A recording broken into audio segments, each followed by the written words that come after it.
प्यार अंधा नहीं होता, कभी कभी हमारा ब्रेन होता है।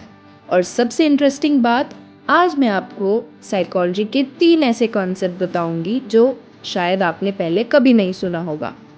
और वीडियो के एंड में मैं आपको एक सिंपल क्वेश्चन भी बताऊंगी जिससे आप खुद आइडेंटिफाई कर पाओगे कि कहीं आप रेड फ्लैग रिलेशनशिप में तो नहीं हो। हम अक्सर सोचते हैं मुझे रेड फ्लैग्स दिखते ही नहीं, लेकिन साइकोलॉजी कहती है रेड फ्लैग्स दिखते हैं, बस हमारा ब्रेन उन्हें अलग तरीके से इंटरप्रेट करता है। पहला कॉन्सेप्ट, प्राइमेसी इफेक्ट। ये कहता है कि जब हम किसी से पहली बार मिलते हैं, हमारा ब्रेन सिर्फ उस इंसान को नहीं देख रहा होता, वो एक इम्प्रेशन बना रहा होता है। और एक बार वो इम्प्रेशन बन गई तो उससे बदलना बहुत मुश्किल हो जाता है। अगर शुरू में कोई केयरिंग, फनी या अंडरस्टैंडिंग लगे तो ब्रेन उस इमेज को प्रोटेक्ट करना शुरू कर देता है। Concept number 2, confirmation bias. इसका मतलब है हम वही चीज़ देखते हैं जो हमारी पहली इम्प्रेशन को सपोर्ट करता है, और जो उस इमेज के अगेंस्ट हो उनके लिए एक्सक्यूजेस बना देता है। जैसे वो पॉजेसिव नहीं है, बस मुझे बहुत प्यार करता है। वो मेरा फ़ोन चेक करता है क्योंकि उसे मेरी फिक्र है। उसका गुस्सा नॉर्मल है, बस स्ट्रेस में होगा। धीरे धीरे रेड फ्लैग्स रेड नहीं लगते, नॉर्मल लगने लगते हैं। कॉन्सेप्ट नंबर 3, जो कि फ्यूचर अटैचमेंट है, ये हमें बताती है कि कभी कभी हम उस इंसान से कम और उस फ्यूचर से ज़्यादा अटैच हो जाते हैं जो हमें उसके साथ इमेजिन किया होता है। और फिर हम सोचने लगते हैं शादी के बाद बदल जाएगा, मेरा प्यार से ठीक हो जाएगा, टाइम के साथ सब ठीक हो जाएगा। ये सोच बहुत कॉमन है।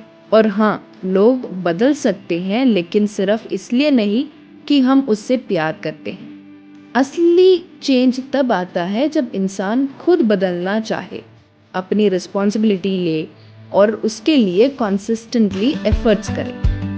एक और साइकोलॉजिकल रीज़न है, हम सबको अननोन से डर लगता है। कभी कभी नोन पेन अननोन फ्यूचर से ज़्यादा कंफर्टेबल लगता है, इसलिए हम खुद से कहते रहते हैं इतना भी बुरा नहीं है, सब रिलेशनशिप्स में प्रॉब्लम होते हैं। और इसी तरह एक रेड फ्लैग पैटर्न बन जाता है। अब वो सवाल जो मैंने शुरू में प्रॉमिस किया था, अगर आपको समझना है कि कहीं आप रेड फ्लैग रिलेशनशिप में हो कि नहीं, तो सिर्फ एक सवाल अपने आप से पूछिए, अगर ये बिहेवियर कभी भी ना बदले तो क्या मैं इसके साथ पूरी ज़िंदगी खुश रह पाऊंगी या नहीं रह पाऊंगी।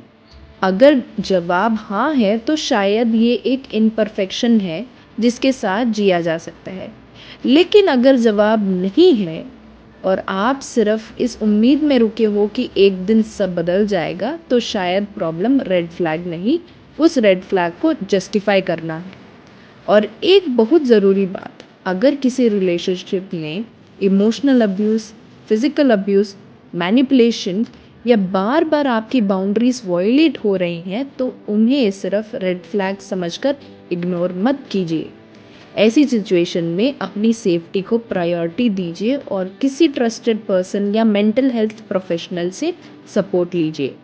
अगर आपको रिलेशनशिप्स, इमोशंस और ह्यूमन बिहेवियर के पीछे की साइकोलॉजी समझना पसंद है, तो साइक ज्ञान को सब्सक्राइब करना मत भूलिए, क्योंकि हर बात में साइकोलॉजी है। मन की गहराई हर रोज़।